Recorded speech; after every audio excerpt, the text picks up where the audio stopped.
ইব্রাহিম আলাইহিস সালাতু ওয়াস সালাম 30টা পরীক্ষার সম্মুখীন হয়েছে। কয়টা? 30টা। তার একটা পরীক্ষা আমাদেরকে দিলে পাস করা আদৌ সম্ভব হতো না। আমরা সেই সময় মশলা জারি করতাম। নমরুদ ইব্রাহিম আলাইহিস সালামকে পোড়ানোর জন্য 1 মাস পর্যন্ত বাবুল শহরের সমস্ত মানুষকে দিয়া বাধ্য করেছে বাই ফোর্স অর্ডার প্রত্যেক দিন কমপক্ষে 1 মণ করে শাল কাঠ অথবা লোহা কাঠ এখানে জমা দেওয়া। 1 মাস পর্যন্ত বাবুল শহরের সমস্ত মানুষ যাদের শক্তি আছে, ছোট শিশু বাচ্চা বাদে, 1 মণ করে শাল কাঠ লোহা কাঠ এখানে জমা দিতে হবে, ইব্রাহিমকে পোড়ানো হবে। ইব্রাহিম আলাইহিস সালামকে পোড়াতে কি 1 মাসের কাঠ লাগে? 2 মণ কাঠ হলে গুড়িয়ে ছাই হয়ে যায়। আর লোহা কাঠের আগুন তো অনেকক্ষণ যায়। শাল কাঠ আর লোহা কাঠ 1 মাস পর্যন্ত জমা কইরা 1 সপ্তাহ তেল মারছে। ইব্রাহিম আলাইহিস সালামকে দেখাচ্ছে যে এখানে পোড়ানো হবে, তোমার জন্য জাহান্নাম বানানো হচ্ছে। 1 মাস 1 সপ্তাহ পর্যন্ত তেল মেরিয়া চতুর্দিক দিয়ে বড় বড় পুঙ্কার সেট করিয়া 1 সপ্তাহ পর্যন্ত পুঙ্কার দিয়ে আগুন জ্বালাইছে। 1.5-2 মাইল উঁচু হয়ে গেছে আগুনের শিখা, বাহিরে লাল ভিতরে কালো, ধোঁয়াকে ধোয়া, তেলওয়ালা আগুন যেমন হওয়া দরকার সেরকম। ইব্রাহিম আলাইহিস সালামকে বলা হচ্ছে, নমরুদ বলতেছে, ইব্রাহিম তুমি স্বীকার করো আনা রব্বুকুমুল আলা, আমি তোমাদের সকলের প্রধান রব, এ কথা বলো, স্বীকার করো, নইলে এই আগুনের মধ্যে তোমাকে নিক্ষেপ করা হবে। আমরা হইলে কি বলতাম যে কুয়ান বুসাকুম, আগে জান বসানো ফরজ, এই মশলাটা পেশ করে ঠিক আছে আপাতত কলম, পরে যা কোরবানি করবা, এই কইয়ে জান পিঠ বাঁচাই আমরা সেরে আসতাম। ইব্রাহিম আলাইহিস সালাম কি বললেন? আমানতু বিরাব্বিল আলামিন, একটু কোন আমানতু বিরাব্বিল আলামিন, আমি বিশ্বাস করি রব্বুল আলামিনের উপরে। আল্লাহ আমার রব, ওই রবই আমার সব। নমরুদ তোমার কোনো ক্ষমতা নাই, আগুনের কোনো ক্ষমতা নাই, আগুনে পোড়ানোর দায়িত্ব দিচ্ছে আল্লাহ, তাই পোড়ায়। এবার আগুনে যদি দায়িত্ব পাল্টাইয়া খায়, ও আগুন তোর মধ্যে যে যাবে তারে পোড়াবি না, বরং ভিজাবি। আগুন তো পোড়াবি রে, তোর ক্রিয়া পাল্টাই দিলাম, তোর ক্রিয়া দিলাম পানির মধ্যে, পানির মধ্যে যে পড়বে তারে পোড়াইবে পানিতে। তোর দায়িত্ব আজকে থেকে পানির দায়িত্ব, পানিতে যেমন ভিজাই দেয় তুই এরকম ভিজাই ঠান্ডা করবি। এ ক্ষমতা আল্লাহর আছে না নাই? আগুনের মধ্যে দাহন ক্ষমতা কে দিছে? পানির মধ্যে ডুবানো আর ভিজানোর ক্ষমতা কে দিছে? আল্লাহ দিয়েছে। আল্লাহ যদি তার থেকে ক্ষমতাকে ছিনিয়ে নেয় তাহলে সম্পূর্ণ পাল্টে যায়। এবার ইব্রাহিম আলাইহিস সালাম বলেন, ও নমরুদ তোর কোনো ক্ষমতা নাই, আমার রব আমার আল্লাহ, আমি চিনেছি আমার আল্লাহকে, আল্লাহর পর বিশ্বাসের কারণে আজকে তোর আগুনের ভিতরে আমাকে নিক্ষিপ্ত হতে হবে। ঠিক আছে, আগুনের ক্ষমতা আগুনে আমার পর প্রয়োগ করবে, আমি পুড়িয়ে যাইব, কোনো সমস্যা নাই। তবে মরার পরে পোড়ার পরে আমি হব জান্নাতি। তোর দুনিয়ার জান্নাত আমার দরকার নাই, তোর দুনিয়ার জাহান্নাম আমি ভয় পাই না। এর নাম হলো অগ্নি পরীক্ষা। এর নাম ইব্রাহিম আলাইহিস সালামকে চড়কে বাঁধতে যখন ভিতরে ফেলাই দিয়েছে, আল্লাহ পাক জিবরিল আলাইহিস সালামকে অর্ডার করলেন, ও জিবরাইল দেখছো আমার ইব্রাহিমের সাথে কি আচরণ করছে। ইব্রাহিমকে যখন চড়কের সাথে বাঁধছে, পিছন দিয়ে ফেরেশতারা ওই চড়কের গোড়াটাই ধরে রাখছে। নমরুদের সেনাবাহিনী ছিল 70 লক্ষ, সারা পৃথিবীর রাজা তো 70 লক্ষ শুধু সেনাবাহিনীকে ব্যবহার করছে এই চড়ক টানিয়ে ঘুরাইয়া ভিতরে ফেরানোর জন্য। জিবরাইল 1-2 ফেরেশতা গোড়া চিপে ধরে রাখছে, 70 কোটি টিকিট আগে শুনে দিবে তা সে চড়ক ঘুরে না, কাজে কোনো জায়গায় গিরিশ ফিরিছি কোমল হলে মোবিল টোবিল দেখতে ঠিক করি, বারবার চেক করে দেয় কোনোটাই কোনো ত্রুটি নাই, একেবারে সবকিছু ওকে, আবার ঘুরে না।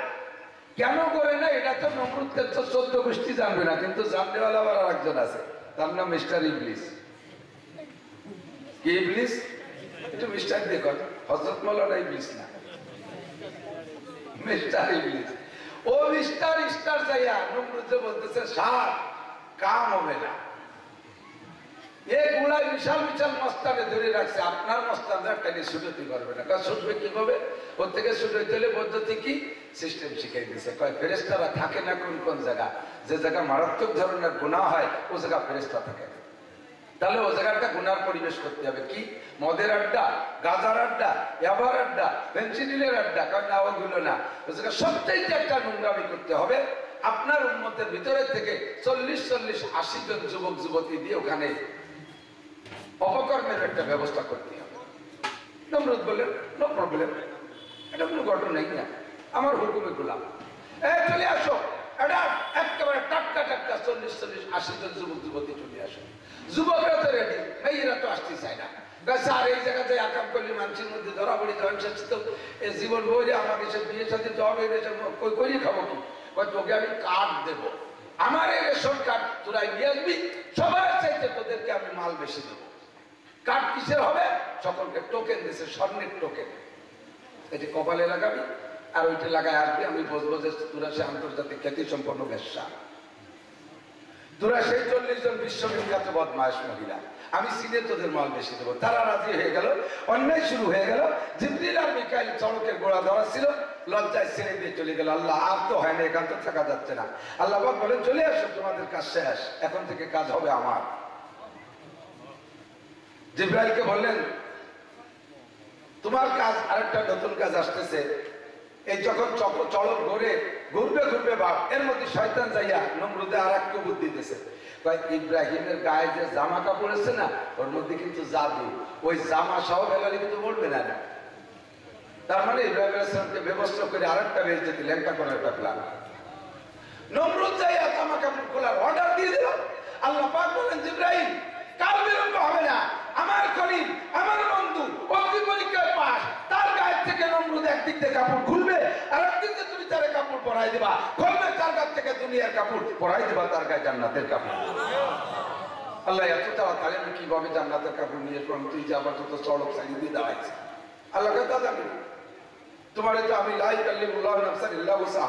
আমি সাধ্যের বাইরে শক্তির বাইরে কেউকে কোনো হুকুম চাপাই না, তোমার মধ্যে ক্ষমতা আমি দিয়েছি, তুমি চেষ্টা করলে পারবা।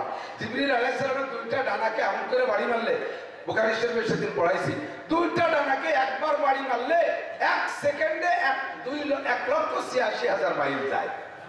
দুই ডানাকে বাড়ি মারলে 1 সেকেন্ডে 1,86,000 মাইল যায়। তো জিবরাইল আলাইহিস সালাম বললেন, যেহেতু আল্লাহ হুকুম করেছে, এখন থেকে এখনই জান্নাত থেকে জামা আনতে হবে। উনি 600 ডানা ব্যবহার করলেন ওই দিন, যত তাড়াতাড়ি পারা লাগে। 600 ডানা ব্যবহার করে জান্নাতি জামা আর একটা খাট নিয়ে যাও, ওই নমরুদের সলার উপরে আমার ইব্রাহিম বসবে না। ভিতরে বসার জন্য দেখেন ওই যে স্মৃতি পোড়ায় মানুষ লাশ রাখার জন্য একটা কায়দা করে, ওই একটা কায়দাও করছে, ওই জায়গা বসবে না, জান্নাতি খাটে বসাবা। জান্নাতি খাট আর জান্নাতি জামা নিয়া ইব্রাহিম আলাইহিস সালামের জন্য জিবরিল আলাইহিস সালাম মুহূর্তের মধ্যে চলে আসছেন, আইনে ওই জায়গা বসা গেছে ভিতরে। কুরবানি বুঝাচ্ছি, ভালো করে মনে রাখেন। আত্মোৎসর্গ, জীবনকে কুরবানি করে দিলে আল্লাহ তাআলা প্রতিদান কিন্তু হাতে হাতেই দেয়। সব কিছু মেনে নিয়েছে, আগুনে পড়বে, জামা খুলে নিয়ে গেল, সকল প্রকার বেইজ্জতি মেনে নিলেন, একমাত্র আল্লাহর মহব্বতে, আল্লাহর প্রেমে, আল্লাহর পর বিশ্বাস রাখা সঙ্গে সঙ্গে জান্নাতি জামাই না ইব্রাহিম আলাইহিস সালামকে পরিয়ে দিলেন আর খাটখান জান্নাতের আগুনের ভিতরে সেট করে রাখলেন। আর নমরুদ ঘুরে গিয়ে চড়কদের জায়গা মতো একেবারে পয়েন্ট মতো বসাইতেছে, যে জায়গা বসাইছে সে জায়গা বসানোর সাথে সাথে জান্নাতি খাট। আগুনের ভেতরে ইব্রাহিম আলাইহিস সালাম বসা, পাশে খাটের কোনায় জিবরিল আলাইহিস সালাম বসা। জিজ্ঞেস করতেছে, কষ্ট হচ্ছে না তো? আপনার কাছে আমি জিজ্ঞেস করতেছি না, ইব্রাহিম আলাইহিস সালামের কাছে জিবরিল আলাইহিস সালাম জিজ্ঞেস করতেছে, আপনাকে তো কষ্ট হবে, উপরে তো গরম, এখন আগুনে কষ্ট হচ্ছে না? ইব্রাহিম আলাইহিস সালাম বলে, আগুন কো? ওই যে চতুর্পাশে আগুন। জিবরিল আলাইহিস সালামের সাথে গল্প করে দূর থেকে ইব্রাহিম নমরুদ দেখতেছে, আর ইব্রাহিম আগুনের বড় জাদু করছিস, আগুনে কেন পোড়ায় না? আগুনটা না পোড়ানোর জন্য অর্ডার করছে কে? আল্লাহ কি কইলেন? কুলনা ইয়া নারু কুনি বারদান, কুলনা ইয়া নারু কুনি বারদান। আমি বললাম, হে আগুন ঠান্ডা হইয়া যাও। কেমন ঠান্ডা? যে ঠান্ডা আবার আমার ইব্রাহিমের জন্য যেন কষ্ট হয় না। ওয়াসালামান আলা ইব্রাহিম, শান্তি দাও কষ্ট হয়ে যাও, শান্তি দাও ঠান্ডা হয়ে যাও, শান্তি দাও ঠান্ডা হয়ে যাও। আগুন আল্লাহর হুকুমে শান্তি দাও ঠান্ডা হয়ে গেল। অগ্নি পরীক্ষায় ইব্রাহিম আলাইহিস সালাম পাস, সঙ্গে সঙ্গে আল্লাহ জান্নাতি খাট আর জান্নাতি জামা দিয়ে পুরস্কৃত করলেন। এমন করে আমি আপনি যে কোনো পরীক্ষায় যদি এইরকম ইমানি পরীক্ষায় পাস করতে পারি, আল্লাহ পাক প্রতিদান দেওয়ার জন্য প্রস্তুত। আল্লাহ পাক বলেন ওয়া ইয়াত্তাকিল্লাহ ইয়াজআল লাহু মাখরাজা ওয়া ইয়ারযুকহু মিন হাইসু লা ইয়াহতাসিব। যেই ব্যক্তি আল্লাহকে ভয় করে, আল্লাহকে বিশ্বাস করে, ওয়া ইয়াত্তাকিল্লাহ, যে আল্লাহকে ভয় করে, আল্লাহকে বিশ্বাস করে, ইয়াজআল লাহু মাখরাজা, আল্লাহ তাআলা তাকে সকল বিপদ থেকে বের হওয়ার জন্য শত সহস্র রাস্তা বের করে দেয়, হাজার হাজার পথ তার জন্য ব্যবস্থা করে দেয়। ওয়া ইয়ারযুকহু মিন হাইসু লা ইয়াহতাসিব, ধারণার বাহির স্থান থেকে রুজির ব্যবস্থা করে দেয়। আল্লাহ পাক আপনার কল্পনার বাহির স্থান থেকে রুজির ব্যবস্থা করে দেবে। শর্ত হলো আল্লাহকে ভয় করা, আল্লাহর প্রতি বিশ্বাস রাখা। ইব্রাহিম আলাইহিস সালাম ভয় করেছে, বিশ্বাস করেছে, আল্লাহ পাক তার জন্য উত্তম ব্যবস্থা করেছে।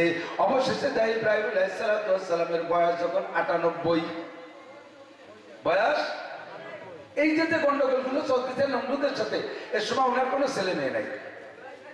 এটা ওনার নবুয়তির থেকে সূচনায় নমরুদের বংশকে ধ্বংস করে দেওয়ার পরে অবশেষে আল্লাহ পাক যখন ইব্রাহিম আলাইহিস সালামের জন্য স্টেট কায়েম করে দিয়েছে, ইব্রাহিম আলাইহিস সালামের সেনাবাহিনী জয়লাভ করেছে, ফাতহে মুবিন পেয়ে গেছে।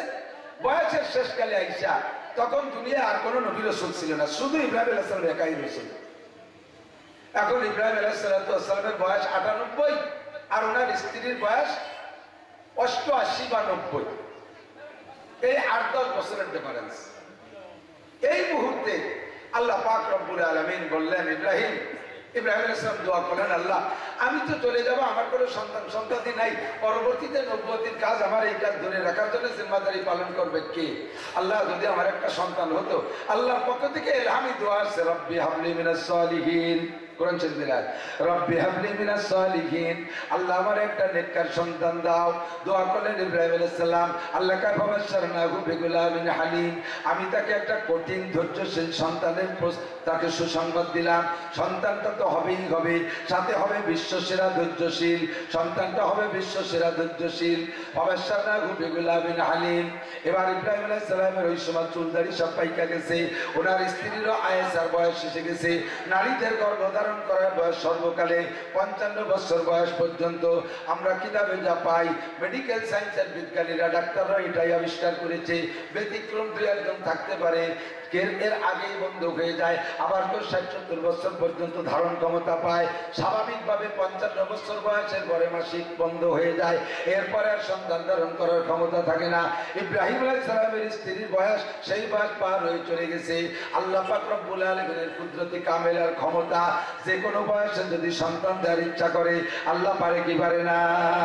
100 বছরে বুড়োরে আল্লাহ সন্তান দিতে পারে, 90 বছরে বুড়িরে আল্লাহ সন্তান দিতে পারে। সন্তান একটা এসে গেল, নাম তার ইসমাইল আলাইহিস সালাম। এই সন্তানের চেহারার ভিতরে নূরে মুহাম্মাদি সাল্লাল্লাহু আলাইহি ওয়াসাল্লামের চমক শুরু হয়ে গেল। এর আগে কোন নবীর চেহারার ভিতরে আমাদের নবীর নূরানিয়াতের ফোকাস দেখা যায় নাই। সর্বপ্রথম ইসমাইল আলাইহিস সালামের চেহারাটা একটু ব্যতিক্রম, অনেকের চেয়ে ব্যতিক্রম। বলা হয় নূরে মুহাম্মাদি সাল্লাল্লাহু আলাইহি ওয়াসাল্লাম ইসমাইল আলাইহিস সালামের চেহারার মধ্যে ফোকাস শুরু করে দিয়েছে।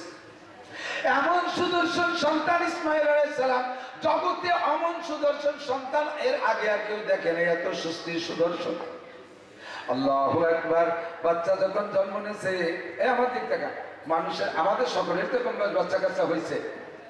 জীবনের প্রথম সময়ের সন্তান, প্রথম বাচ্চাটার প্রতি যে আকর্ষণ থাকে, ধীরে ধীরে আরো বাচ্চা হতে থাকে, আর আকর্ষণ ভালোবাসা কমতে থাকে। এরপরে সামনে যেটা আসে নতুন ছোট, ওটার প্রতি একটু হয়, আর যেগুলো বড় হয়ে যায় আস্তে আস্তে তারা সত্যি তালে থাকে। একসময় বাপ বেটা কাজে ডাঙ্গাও হয়, আর সামনের পর যেটা ছোট মোটো থাকে ওইটার এমনি একটু আদর আল্লাহ করে, ঠিক না? এর করতে করতে যদি আগের গুলো বড় হয়ে গেছে, এর মধ্যে বুড়ো যদি আর একটা বিয়ে করে, তাহলে আগের পক্ষে সকলে শতালু হয়ে যায়, সম্পর্কই ভালো থাকে না, বাপ ওকে শতালু হয়ে যায়। পিসের পক্ষে যেটা বিয়ে করে, এই পক্ষে যদি ভুই বোনে একটা ভোটে, ওরে কবা, তা বুড়ো কালে কুচ হয়ে গেছে, তা উঠির মতো বিটিয়ে রিনে ঘুরি বেড়ায়, ব্যাগের মধ্যে রিনে ঘুরি বেড়ায়, এত ভালোবাসা। আর ইব্রাহিম আলাইহিস সালামের একটাও নাই বাচ্চা, বৃদ্ধকালে পেয়ে গেছে বাচ্চা, এমন ভালোবাসা। এ ভালোবাসায় ঘুরে ঘুরে এসে ইসমাইলকে দেখে, ঘুরে ঘুরে এসে ইসমাইলকে দেখে, ঘুরে ঘুরে এসে ইসমাইলকে দেখে। নামাজে যাওয়ার আগে একবার দেখে যায়, আবার আইসে আর একবার দেখে। আল্লাহ পাক রব্বুল আলামিন কয় আমার একটু কম পড়ে যাচ্ছে।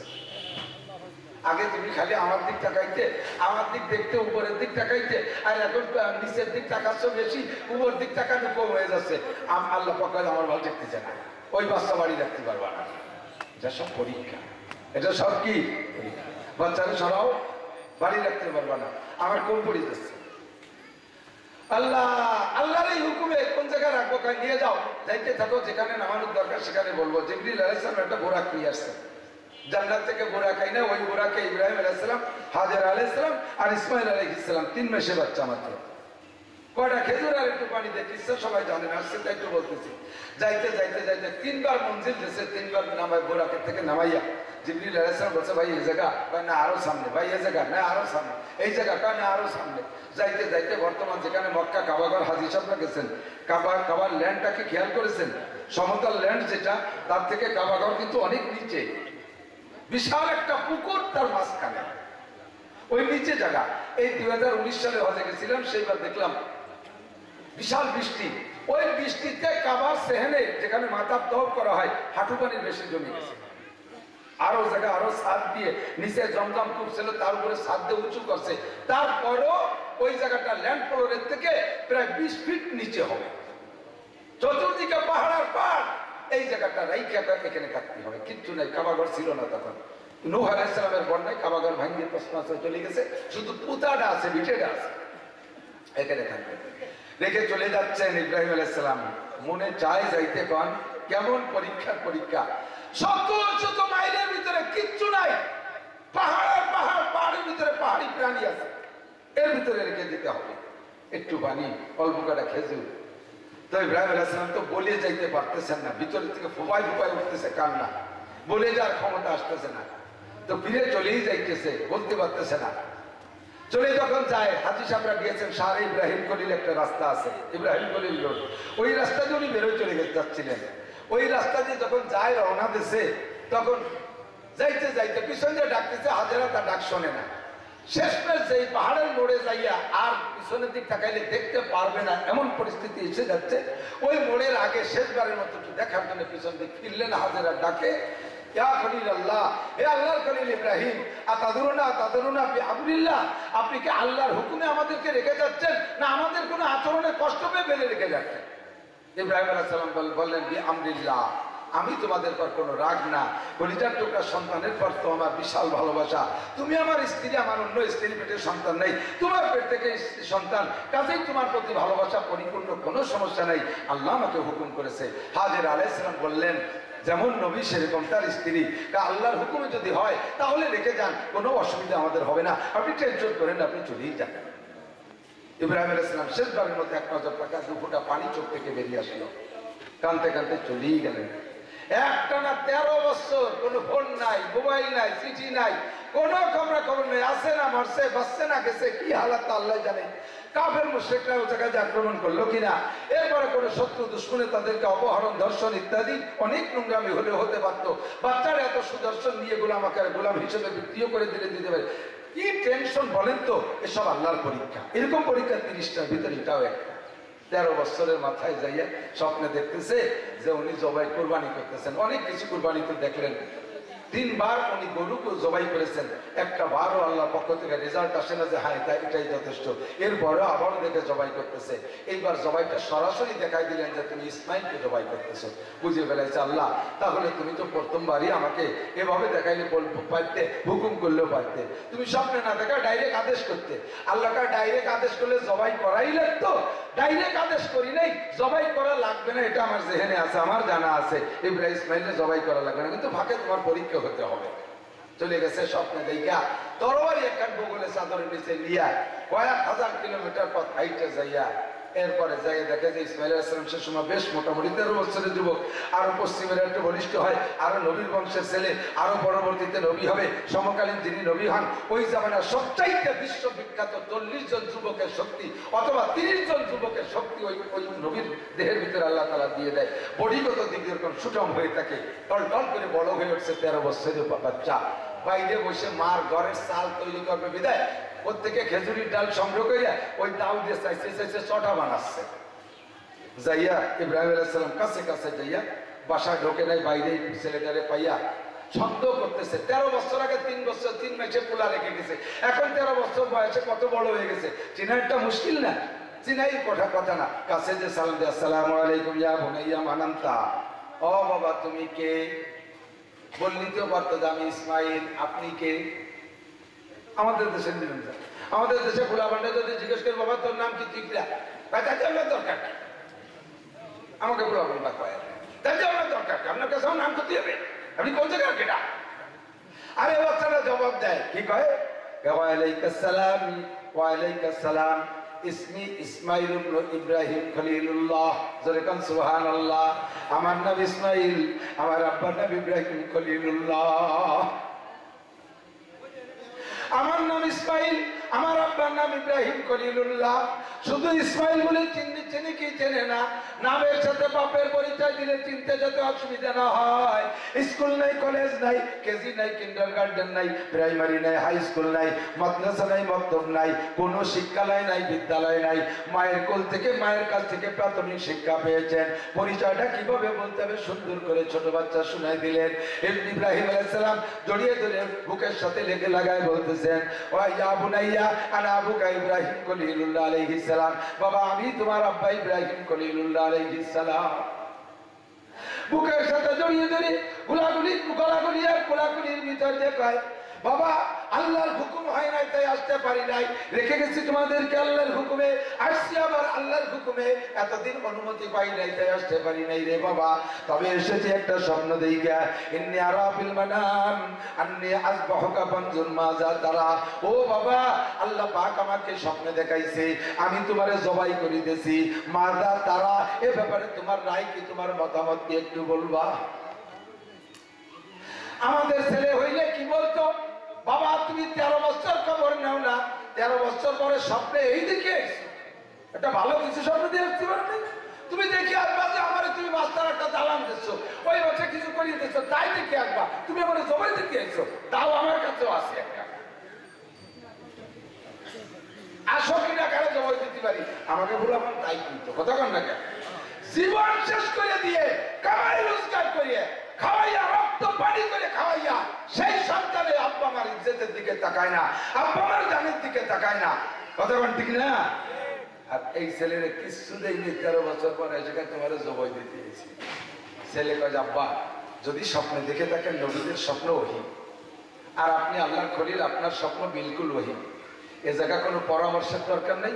পরামর্শ করতে গেলে 2 বাপ বেটার মধ্যে 3 নম্বর মিস্টার ঢুকে বসতে পারে, এই মিস্টার ঢুকে আপনার স্বপ্নকে বাস্তবায়ন করতে দেবে না, আল্লাহর হুকুম বাস্তবায়ন করতে দেবে না। কাজে আব্বা অবাক থাক, যা স্বপ্ন দেখছেন এটা সত্য, চলেন যাই।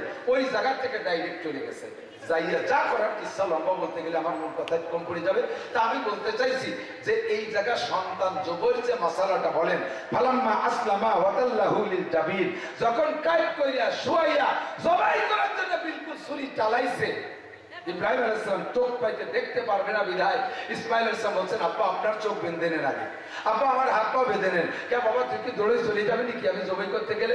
না আব্বা দৌড়ে চলে যাব না, আমার গলার ভিতরে যখন ছুরি ঢুকবে তখন তো আমার জীবনের শেষ মুহূর্ত, আমি অজ্ঞান হয়ে যাব, ছাটাছাটি দাবাদাবি করব, আমার এই লাভালাভি দাবাদাবির ভিতর দিয়ে আমার পা যদি আপনার গায়ে লাগে তাহলে আমার এই কুরবানি হওয়ার পর আমি নেকি কম পাবো। আল্লাহ কি আমাকে হয়তো বলবে, এই ইসমাইল তুমি আমার ইব্রাহিম খলিলের গায়ে কেন পা মারছো, লাথি মারছো, তখন আমি জবাই হওয়ার পর আমার নেকি কমে যাবে। কাজে আমি যাতে শর্টফট করতে না পারি আমারে বেঁধে নেন। এক একটা কথা কত বড় ওজনের কথা। লাস্টে কয় আব্বা আমার জামাটা একটু খুলে আলাদা রাখেন, আর এতে যেন রক্ত মাখায় না, যার সময় আমার মার কাছে একটু দিয়েছেন, আপনি 13 বছর আগে আমাকে আমার মাকে ফেলে রেখে গেছেন, আমার মা আমার বুকের সাথে জড়িয়ে ধরে আমাকে দেখে দেখে একটু সান্ত্বনা নিত, আপনি তো আসেন নাই, আজকে আমার জবাই করে নিশ্চয় আপনি আমার মায়ের কাছে থাকবেন না, চলে যাবেন, আমার মা কি দেখে সান্ত্বনা নেবে, আমার জামাটা একটু দিয়ে দেন, রক্ত দেখলে স্টক করবে, কাজেই পরিষ্কার জামাটা আলাদা করে রেখে আমার মার কাছে দিয়ে দেন, যাতে দেখে দেখে একটু সান্ত্বনা নেবে। এর এক একটা কথা ওজন কত, ওই মুহূর্তে ধৈর্য কি মানায়, সহ্য করা সম্ভব? আল্লাহ পাক এই পরীক্ষা নেছে, যখনই জবাই শুরু করে দিয়েছে আল্লাহ পাক ওয়ানাদাইনাহু ইয়া ইব্রাহিম ক্বাদ সাদ্দাকতার রুইয়া ইন্না কাযালিকা নাজজিল মুহসিনিন ওয়া ওয়াদাইনাহু বিযিবহিন আযীম। আল্লাহ পাক জিবরিলকে আবার ওই সময় বললেন, তাড়াতাড়ি যাও জান্নাত থেকে একটা প্রাণী নিয়ে আসো। আমার ইব্রাহিমের ছুরিতে যতক্ষণ পর্যন্ত রক্ত না পাবে, কোন গলার মধ্যে ছুরি না ঢুকবে, অতক্ষণ পর্যন্ত পচাইতেই থাকবে। অথচ ইসমাইলের জবাই হতে দেওয়া যাবে না। ইসমাইলকে যদি জবাই হতে দেওয়া হয়, এই সুন্নাতটা চলতে থাকবে কিয়ামত পর্যন্ত।